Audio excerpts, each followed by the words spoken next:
Welcome friends. जैसे आप सभी जानते ही हैं, इसरो ने आज चंद्रयान 3 मिशन के तहत चांद के साउथ पोल पर सॉफ्ट लैंडिंग करा के आज इतिहास रच दिया है। आइए एक बार फिर से देखते हैं इस मिशन की सॉफ्ट लैंडिंग के अद्भुत पल। नमस्कार। इसरो के इस महाअभियान से जुड़ने के लिए आप सादर आमंत्रित हैं। मैं पद्मदेव मिश्रा अपने को होस्ट श्रीमती आरुषि सेठ के साथ आप सभी को और देश विदेश से जुड़े सभी दर्शकों का हार्दिक अभिनंदन और स्वागत करता हूं। 23 अगस्त 2023 आज की शाम इसरो के वैज्ञानिकों और सभी अंतरिक्ष वैज्ञानिकों के साथ लैंडर मॉड्यूल को चंद्रमा के सतह पर उतरने के ऐतिहासिक पलों को देखने के लिए तैयार और उत्सुक हैं। जी हाँ, इसरो के गौरवपूर्ण इतिहास में एक और अध्याय जुड़ने जा रहा है और आज हम सब लोग इसके साक्षी बनेंगे। आप ये सारे विजुअल्स अपने स्क्रीन पर इसरो के मिशन ऑपरेशन कॉम्प्लेक्स यानी मॉक्स से देख रहे हैं, जो कि बेंगलुरु में स्थित telemetry tracking and command network ISTRAC से प्रसारित किया जा रहा है। ये विजुअल्स आपको पावर डिसेंट के काउंटडाउन और उस पथ को प्रदर्शित कर रहा है जिस पे चलकर लैंडर आज चंद्रमा के साउथ पोल पे सेफ और सॉफ्ट लैंडिंग करेगा। आपको ध्यान दिला दूं, इस समय हम लोग पावर डिसेंट शुरू होने से लगभग 22 मिनट दूर हैं। जो दर्शक थोड़ी देर से जुड़े हैं उनकी जानकारी के लिए बता दें, आप लोग इस ऐतिहासिक पल को इसरो के ऑफिशियल वेबसाइट, फेसबुक, ट्विटर और यूट्यूब पे भी देख सकते हैं। चंद्रयान 3 का मिशन प्लान लगभग चंद्रयान 2 के तरह ही बनाया गया है। यहाँ यह भी सुनिश्चित किया गया है कि चंद्रयान 3 को रॉकेट से अलग होने से लेकर के चंद्रमा के निकटतम कक्षा में स्थापित होने तक सारी गतिविधियां चंद्रयान 2 के तरह ही हों। और अब हम यह कह सकते हैं कि यह प्लान पूरी तरह से 100% सफल रहा। हालांकि लैंडर मॉड्यूल के सेंसर्स और प्रोपल्शन सिस्टम को इस तरह से मजबूत किया गया है कि लैंडर पावर डिसेंट के समय किसी भी आपदा से बाहर आकर के मिशन के मुख्य उद्देश्य को पूरा कर सके। इस क्रम में लैंडर के मुख्य सेंसर्स कारा, लासा, एलएचबीसी, एलडीवी और एलएचडैक का कार्यात्मक परीक्षण भी किया जा चुका है। एलडीवी, जो कि पूर्णतः स्वदेशी तकनीकी से बनाया गया एक नया सेंसर है, इसका मुख्य कार्य लैंडर के वेलोसिटी को तीनों अक्षों में कंप्यूट करना है। पावर डिसेंट के दौरान लैंडर के सटीक पोजीशन और वेलोसिटी का ज्ञान होना बहुत ही आवश्यक है। लिराप यानी laser inertial referencing and accelerometer package इस कार्य को पावर डिसेंट के दौरान बखूबी निभाएगा। ट्रैजेक्टरी जनरेशन, जो कि चंद्रयान 3 मिशन के लिए बहुत ही अहम है, क्योंकि हर ऑर्बिट मैन्यूवर के बाद यह सुनिश्चित किया जाता है कि लैंडर की मिशन ऑब्जेक्टिव को ना बदले। इस क्रम में मैं यह भी आपको बता दूं कि ऑर्बिट डिटर्मिनेशन, जो कि उपग्रह के पोजीशन और वेलोसिटी को बहुत ही एक्यूरेटली बताता है, एक बहुत ही कठिन और जटिल कंप्यूटेशन और एस्टिमेशन होता है। यहाँ यह भी जानना महत्वपूर्ण है कि चंद्रयान 2 का OHRC पेलोड अब तक काफी ऊंचे स्तर का डैम प्रदान किया है, जिसके फलस्वरूप लैंडिंग साइट की सीमा को बढ़ाकर 4x2.4 किलोमीटर कर दिया गया है, जो कि पावर डिसेंट के दौरान सॉफ्ट लैंडिंग कराने में काफी सहायक सिद्ध होगा। Apart from the sensors, Chandrayaan-3 is equipped with a suite of sophisticated payload instruments. While Chandrayaan-1 and Chandrayaan-2 orbiter have provided abundant remote sensing data of Moon, equally important are the on-site localized measurements that provide ground truths. Lander and rover have payloads which are completely new and will perform in situ analysis of lunar surface. The two spectroscopes on rover, APXS and LIBS, will actively measure the surface elemental abundances at the landing location and surrounding area. The lander carries a seismometer ILSA that can sense impact events and lunar quakes. The thermal probe CHAST will measure the temperature profile and thermal conductivity of Moon's regolith. The Rambha payload will carry out lunar ionosphere studies while the laser retroreflector array shall be a passive location indicator for future spacecraft equipped with laser altimeter. The propulsion module has not been left behind, and an experimental shape payload has been added to it as a value addition. It will help in understanding the nature and characteristics of water-rich planets and will also aid in the future study of potentially habitable exoplanets. We are minutes away from the start of powered descent. The entire powered descent shall be carried out by the onboard autonomous landing sequencer or ALS, which is a series of instructions preloaded to the lander module. These instructions include the commands to be executed, data to be collected and analyzed, and decisions to be made and executed autonomously throughout the powered descent.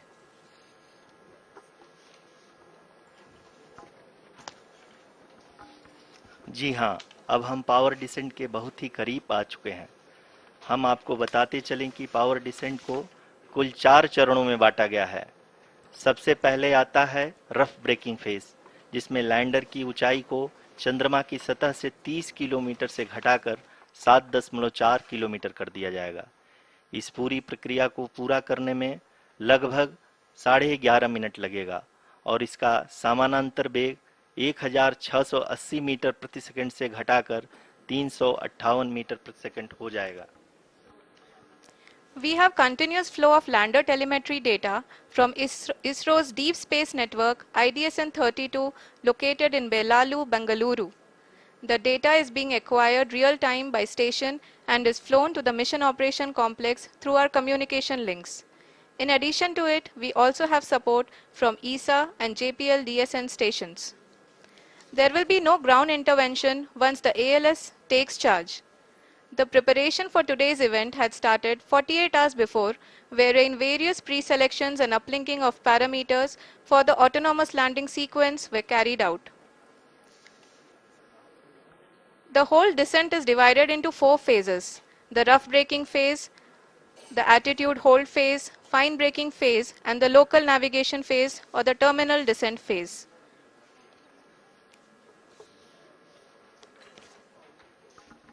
जी हाँ, attitude hold phase, जो कि power descent का दूसरा चरण है, एक बहुत ही महत्वपूर्ण फेज है। इस 10 सेकंड के स्मॉल ड्यूरेशन के दौरान लैंडर के 2 महत्वपूर्ण सेंसर कारा और लासा लैंडर की ऊंचाई की गणना करेंगे। इस फेज के पूरा होते ही लैंडर चंद्रमा के सतह से कुल 6.8 किलोमीटर की ऊंचाई पर होगा। During the rough braking phase, the lander velocity shall be brought down from 1680 meters per second to 358 meters per second. The altitude will be brought down from 30 kilometers to 7.4 kilometers at the end of rough braking.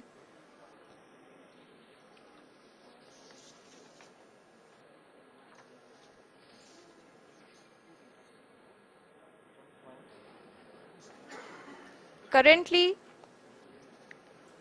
we can see the scientists are analyzing the lander data.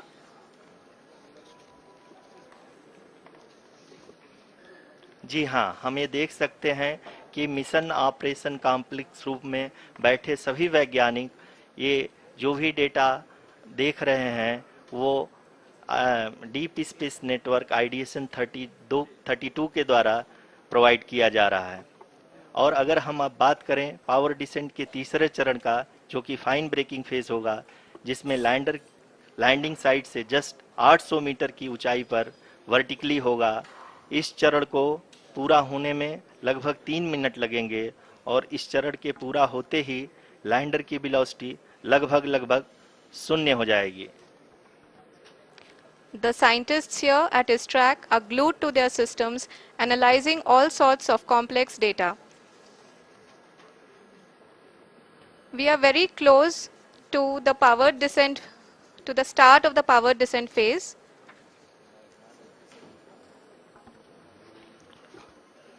जी हाँ, अगर हम अब बात करें power descent के चौथे और अंतिम चरण का, जो कि लोकल नेविगेशन फेज या टर्मिनल डिसेंट फेज भी कहा जाता है, इस दौरान लैंडर के 2 इंजन बंद कर दिए जाएंगे और लैंडर के सेंसरों द्वारा इसके हाइट और वेलोसिटी की गणना इनर्शियल नेविगेशन को भेज दिया जाएगा। इस दौरान लैंडर 150 मीटर की ऊंचाई को प्राप्त करने के बाद कुल 131 सेकंड लगाएगा। इस पड़ाव पे आने के बाद पुनः लैंडर 22 सेकंड के लिए हॉवरिंग करेगा।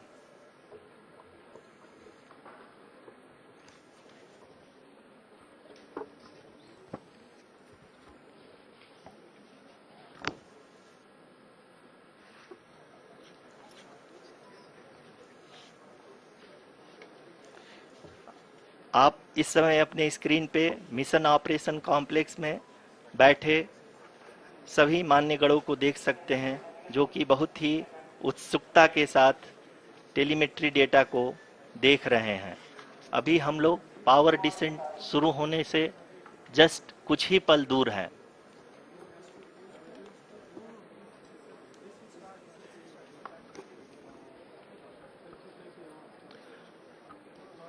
पावर डिसेंट शुरू होने में लगभग 30 सेकंड ही बचा है और हमको ये सारे data mission operation complex room में आईडीएसएन 32 के द्वारा, जो कि लगातार लैंडर के कनेक्शन में बना हुआ है, प्रदान कर रहा है। Dear viewers, the pivotal power descent has begun and the lander module is propelling towards the moon's surface along the intended trajectory.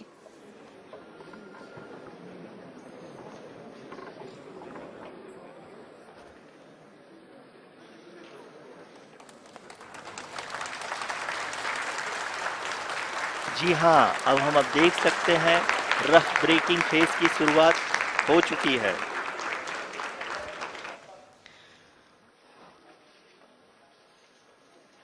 During this rough braking phase, the lander velocity shall be brought down from 1680 meters per second to 358 meters per second. The altitude will be brought down from 30 kilometers to 7.4 kilometers at the end of rough braking. All this in the duration of 690 seconds or 11.5 minutes. Currently, the Laser Inertial Reference and Accelerometer package (LIRAP) is aiding in the navigation. जी हाँ, अभी आप अपनी screen पे देख सकते हैं कि lander अब तक कुल 191 किलोमीटर हॉरिजेंटल दिशा में चल चुका है और अभी तक इसकी वेलोसिटी लगभग 31 किलोमीटर बनी हुई है।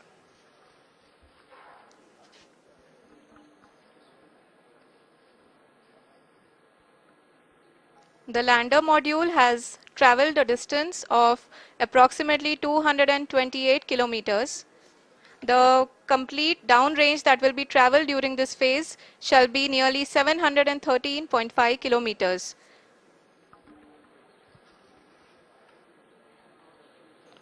जी हाँ, कुल 745 किलोमीटर के इस रफ ब्रेकिंग फेज में आप देख सकते हैं कि हम लोग लगभग अपनी यात्रा 20% कंप्लीट कर चुके हैं।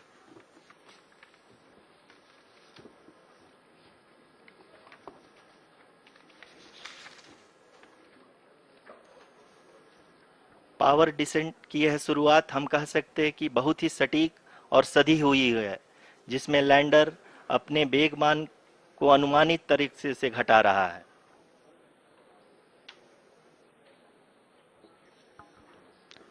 The altitude of the lander module will reduce from 7.4 kilometers to 6.8 kilometers. During the next phase, which is going to be the attitude hold phase. We can currently see that the altitude of the lander module is nearly 31 kilometers. Arushi, अभी हम इस ground trace को देखते हुए कह सकते हैं कि रफ ब्रेकिंग फेज की शुरुआत बहुत ही अच्छे तरीके से हुई है। आप ये देख सकती हैं कि जो भी प्रोजेक्टेड ग्राउंड ट्रेस है, उसी पे अपना लैंडर मॉड्यूल आगे चलते हुए बढ़ रहा है। अभी तक ये देखा जा सकता है कि लैंडर मॉड्यूल लगभग 370 किलोमीटर क्षैतिज दिशा में चल चुका है। The mission operations team is analyzing the data. we can all see the seriousness and the concentration with which each and every parameter of the lander module is being analyzed. The performance so far seems to be nominal. जी आरुषि, चूंकि ALS activate किया जा चुका है, इसलिए ground से कोई commanding नहीं की जा रही है। इस दौरान आपके स्क्रीन पे सारे डेटा इसरो के डीप स्पेस नेटवर्क से रियल टाइम में आ रहे हैं। इस मिशन में सेकेंड और थर्ड ऑर्डर गाइडेंस पॉलिनोमियल का प्रयोग हुआ है, जो कि इनर्शियल थ्रस्ट और एंगल के हमेशा सुनिश्चित करेगा। During the entire descent, there is no ground intervention as the ALS has taken charge. The preparation for today's event had started nearly 48 hours before, wherein various pre-selections and uplinking of parameters were done. We can see that the vertical velocity of the lander module has been brought down. It is continuously coming down. And the ALS had already been initiated 1 hour before the scheduled time of the power descent start. Following this, the throttleable engine electronics module, the TECM, was switched on and lander was oriented to the favorable attitude. जी हाँ, आप अपनी screen पे देख सकते हैं कि lander module, जिसकी शुरुआत में वेलोसिटी 1680 मीटर पर सेकंड थी, लगभग 1150 मीटर पर सेकंड हो चुकी है, जो कि एक बहुत ही मैजेस्टिक शुरुआत कही जा सकती है इस रफ ब्रेकिंग फेज के लिए।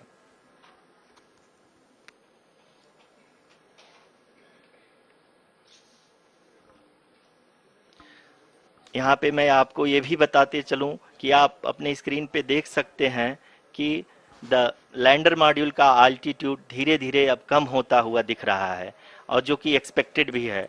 अभी हम बात करें करंट आल्टीट्यूड की, तो जो कि 28.6 किलोमीटर के आसपास है। आप स्क्रीन पर ये भी देख सकते हैं Chandrayaan 3 lander imager display. The lander imager is continuously taking photographs of the moon's surface, and that is also being streamed here. Currently the horizontal velocity has been brought down and the distance traveled is 574 kilometers. The current altitude is 27 kilometers as can be seen on the screen. जी हाँ, करीब अपने आधे सफर को पूरा करते हुए इस rough breaking phase में लैंडर बहुत ही आगे की तरफ बढ़ते हुए अपनी ऊंचाई को घटा रहा है। अगर अब बात करें तो लैंडर की ऊंचाई चंद्रमा के सतह से लगभग 27 किलोमीटर से नीचे हो चुकी है, करीब 26.7 किलोमीटर के आसपास है। The next phase after the rough braking phase is the attitude hold phase, which will be for a duration of nearly 10 seconds. The lander will be oriented such that both the altimeters will be looking exactly towards the moon's surface. At the end of this attitude hold phase, height measurement update to navigation system will be given from the laser and car band altimeters. Currently, we are in the middle of the rough braking phase. जी हाँ, अगर हम ध्यान से देखें तो लगभग 8 minute की यात्रा के बाद लैंडर अपनी हॉरिजेंटल वेलोसिटी को लगातार कम करते हुए अपनी ऊंचाई, अभी की ऊंचाई के समय 24 किलोमीटर की ऊंचाई प्राप्त कर चुका है।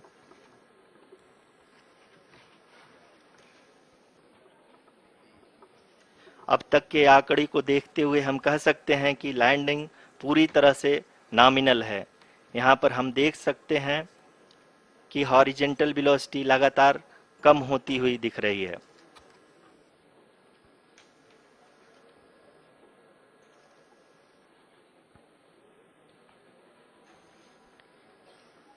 The altitude of lander from ground is currently 22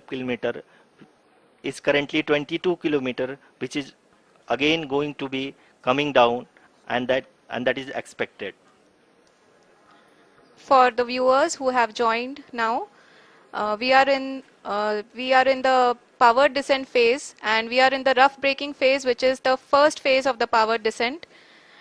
We have currently traveled a downrange of 697 kilometers, and The downrange that has to be traveled during this phase is 713.5 kilometers. जी हाँ, अभी आप देख सकते हैं कि लैंडर की हॉरिजेंटल वेलोसिटी लगभग 720 metre प्रति सेकंड हो गई है।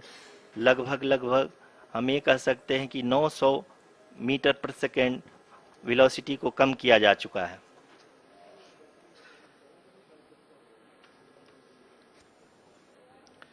At the same time, we can see the altitude of the lander is just 17.8 kilometer from the moon surface, which is going to be around 7.4 at the end of the rough braking phase.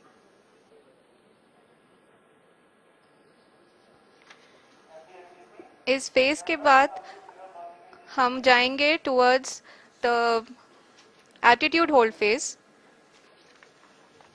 where we will be expecting sensor update from the laser and car band altimeters.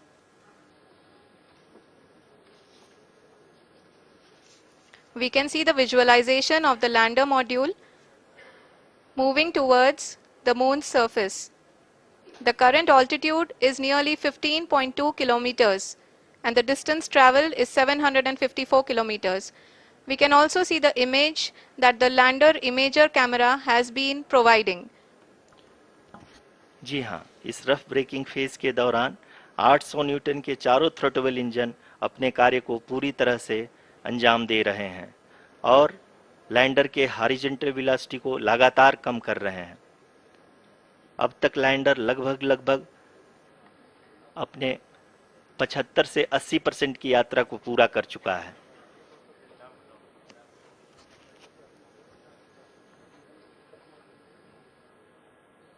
After the rough braking and the attitude hold phase, we shall be having the fine braking phase, which will continue for nearly 3 minutes. The whole phase is being driven by the autonomous landing sequencer and there is no intervention from ground. जी हाँ आरुषि, अभी आप अपनी screen पे देख सकती हैं कि जो करंट आल्टीट्यूड है चंद्रमा के सतह से लगभग 10 किलोमीटर के आसपास है। जी हाँ, हम अपने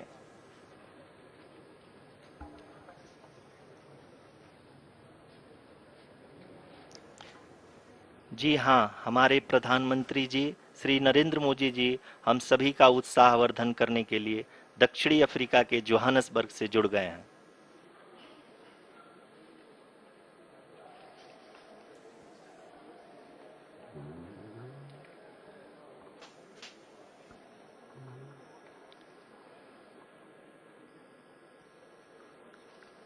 Yes, we are privileged to have with us Honorable Prime Minister of India, Shri Narendra Modi ji, who has joined us from South Africa's Johannesburg to encourage us.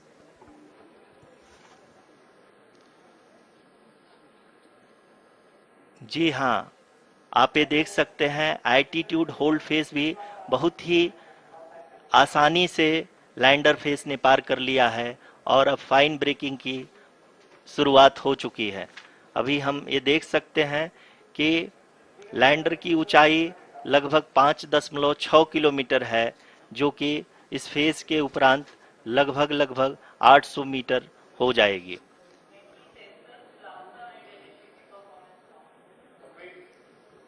We can hear from the mission operations team that the sensors are performing nominally. And we are currently in the midst of the fine braking phase, which is going to continue for 3 minutes. And the altitude is going to be reduced to nearly 800 meters at the end of this phase.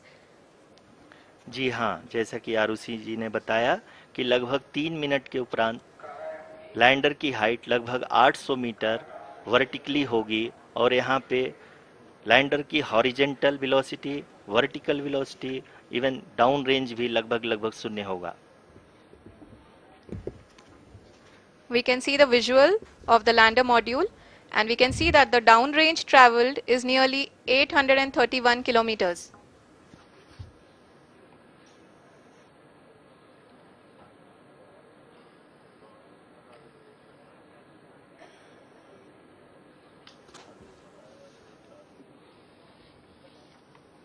जी हाँ, आप अपनी screen पे देख सकते हैं कि lander की ऊंचाई अब चंद्रमा की सतह से लगभग 3 किलोमीटर से कम हो चुकी है। We are very close to the moon's surface, nearly 2.6 kilometers as we can see.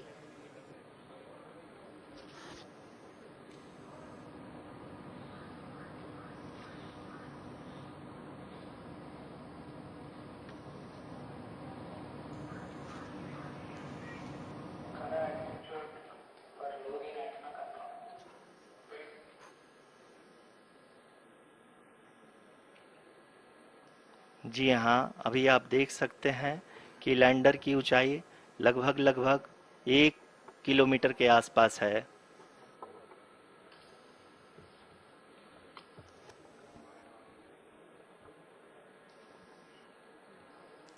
We are nearing the final phase of the power descent, which is going to be the vertical descent phase or the local navigation phase. जी हाँ, अब हम fine breaking waves के एकदम करीब आ चुके हैं। हाँ, आप तालियों के गड़गड़ाहट से सुन सकते हैं कि हम लोगों ने तीसरे चरण को भी बहुत ही सफलतापूर्वक हासिल कर लिया है और अभी हम वर्टिकल डिसेंट फेज में आ चुके हैं, जिसकी शुरुआत भी बहुत ही अच्छे ढंग से हो चुकी है।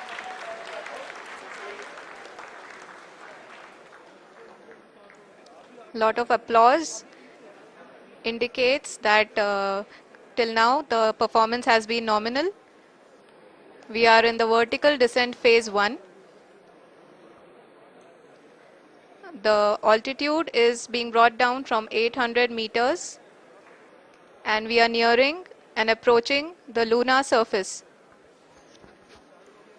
जी, आप अपने स्क्रीन पे देख सकते हैं कि लैंडर का हाइट लगातार कम होता जा रहा है। इस समय हम लैंडिंग साइट के जस्ट ऊपर हैं और इस समय इसकी ऊंचाई लगभग लगभग 600 मीटर के आसपास है। इस फेज के दौरान लगभग 150 मीटर के ऊंचाई पे पहुंचने के बाद लैंडर अगेन लगभग 20 से 22 सेकंड के लिए हॉवरिंग करेगा। We are above the landing site.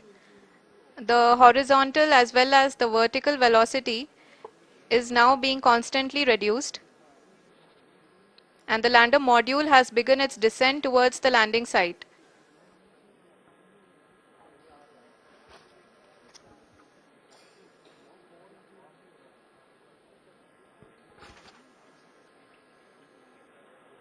जी हाँ, आप अपने स्क्रीन पे देख सकते हैं ये जो पथ निर्धारित किया गया है, लैंडर पूरी तरह से उसी को ही फॉलो कर रहा है।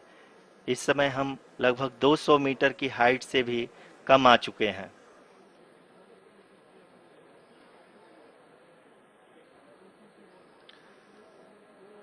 अब हम ये देख सकते हैं कि हम लगभग लगभग 150 मीटर की ऊंचाई पे हैं चंद्रमा के सतह से।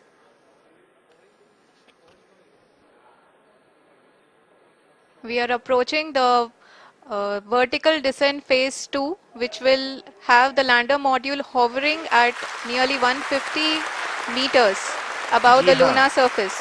जी हाँ, आप इस तालियों के गड़गड़ाहट को सुन सकते हैं, जो कि सेकेंड हाइवरिक फेज के कंप्लीट होने के बाद इन सारे वैज्ञानिकों के द्वारा की जा रही है।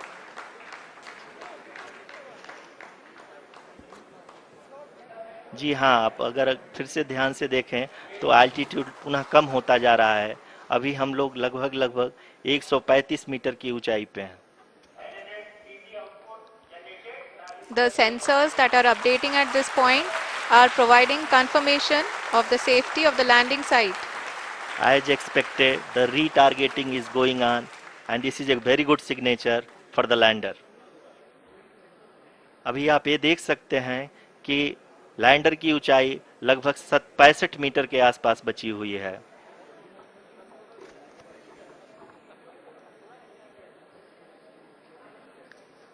Currently, only 2 engines are now being fired, and we are nearly at zero velocity, vertical and horizontal. We were hovering, and now we are approaching the moon's surface.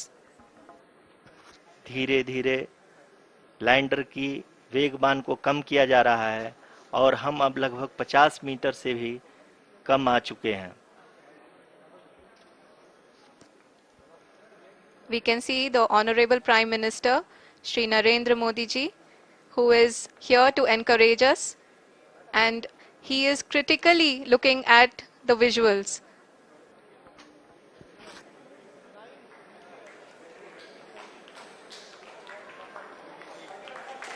जी हाँ, आप अपनी स्क्रीन पे देख सकते हैं कि हम lander module People are applauding. Let Lander us all module wait to hear from the Secretary Department of Space and Chairman ISRO, Shri S. Somnath. Lander module पूरी तरह से सेफली और सॉफ्टली चंद्रमा के सतह पे लैंड हो चुका है। ये हम लोगों के लिए बहुत ही गर्व की बात है। हिंदी में एक कहावत है कि चंदा मामा दूर के, लेकिन अब हम ये कह सकते हैं कि चंदा मामा अपने घर के। बहुत ही उम्दा. The hard work of the entire ISRO community has come to fruition.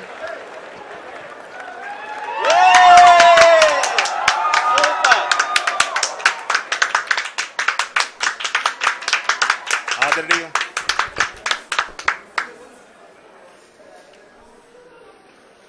आदरणीय प्रधानमंत्री जी, नमस्कार। Sir, we have achieved soft landing on the moon. India is on the moon. Sir, I request our Honorable Prime Minister to address us and bless us. Thank you, sir.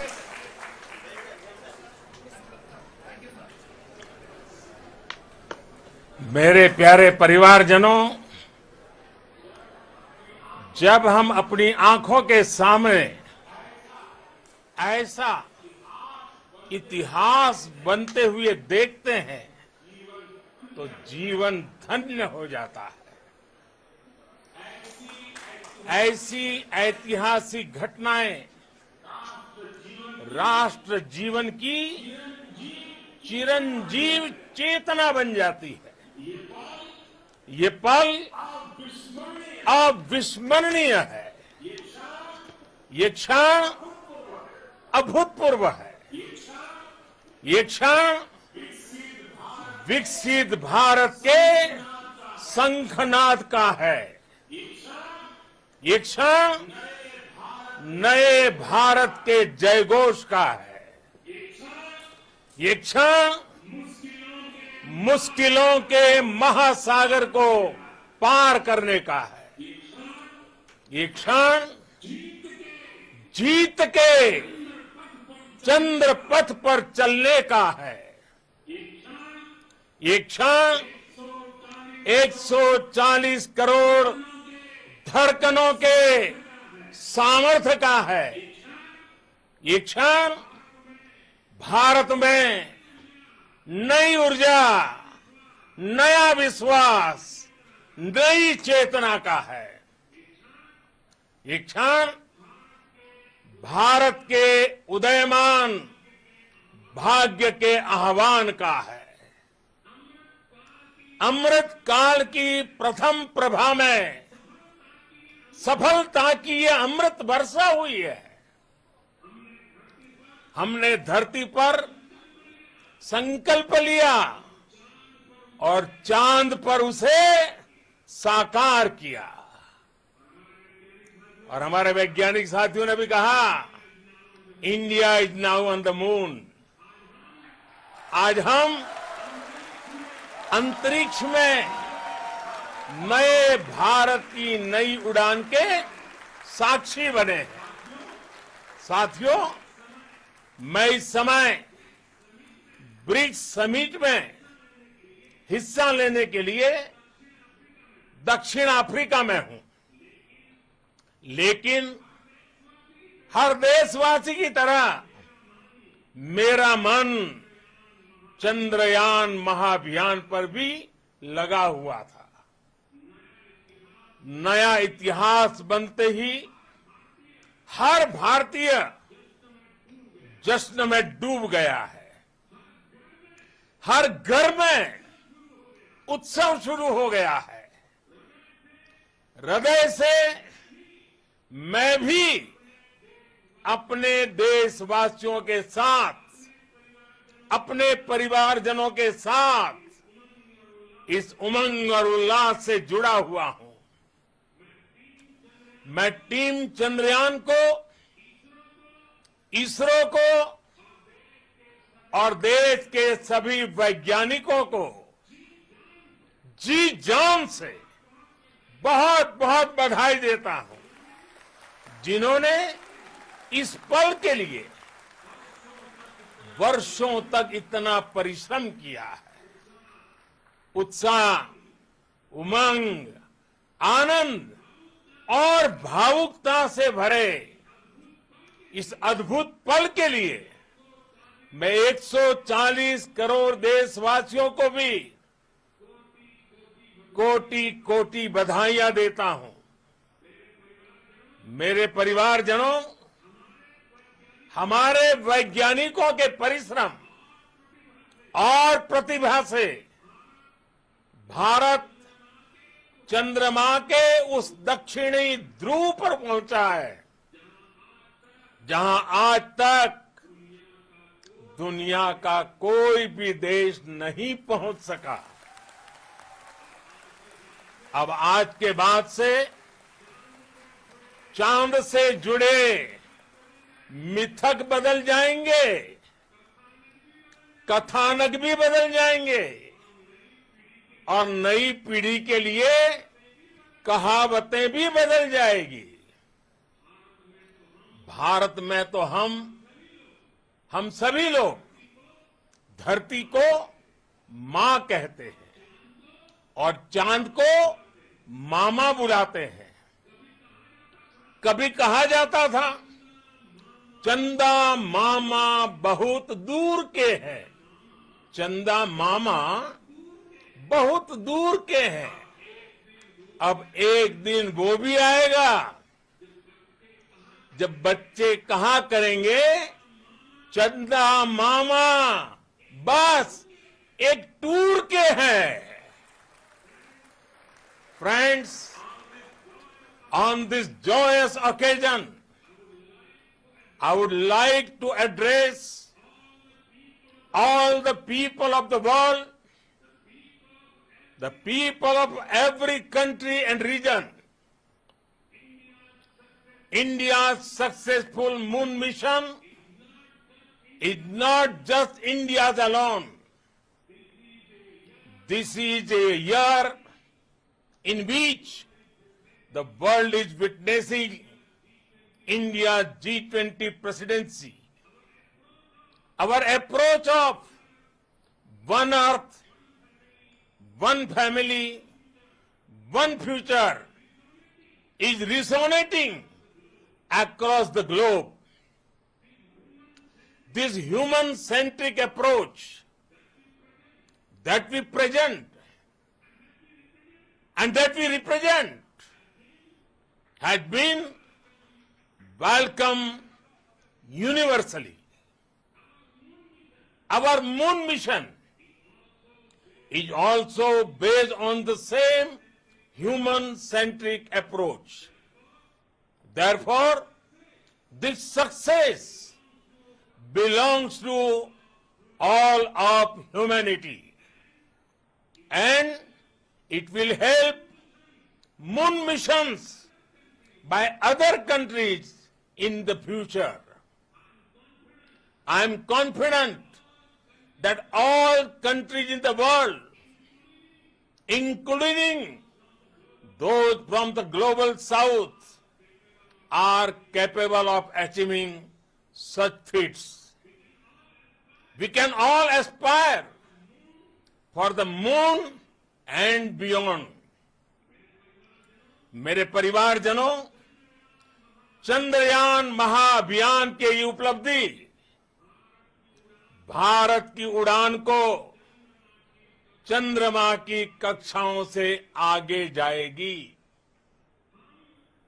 हम हमारे सौर मंडल की सीमाओं का सामर्थ्य परखेंगे और मानव के लिए ब्रह्मांड की अनेक संभावनाओं को साकार करने के लिए भी जरूर काम करेंगे।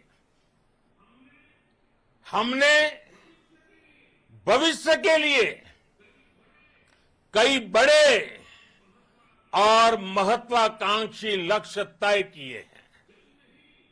जल्द ही सूर्य के विस्तृत अध्ययन के लिए ISRO Aditya L1 mission launch करने जा रहा है। इसके बाद शुक्र भी इसरो के लक्ष्यों में से एक है। गगनयान के जरिए देश अपने पहले ह्यूमन स्पेस फ्लाइट मिशन के लिए भी पूरी तैयारी के साथ जुटा है। भारत बार बार ये साबित कर रहा है कि sky is not the limit. साथियों, साइंस और टेक्नोलॉजी देश के उज्जवल भविष्य का आधार है। इसलिए आज के इस दिन को देश हमेशा हमेशा के लिए याद रखेगा। यह दिन हम सभी को एक उज्जवल भविष्य की ओर बढ़ने के लिए प्रेरित करेगा। ये दिन हमें अपने संकल्पों की सिद्धि का रास्ता दिखाएगा। ये दिन इस बात का प्रतीक है कि हार से सबक लेकर जीत कैसे हासिल की जाती है। एक बार फिर देश के सभी वैज्ञानिकों को बहुत बहुत बधाई और भविष्य के मिशन के लिए ढेरों शुभकामनाएं। बहुत बहुत धन्यवाद।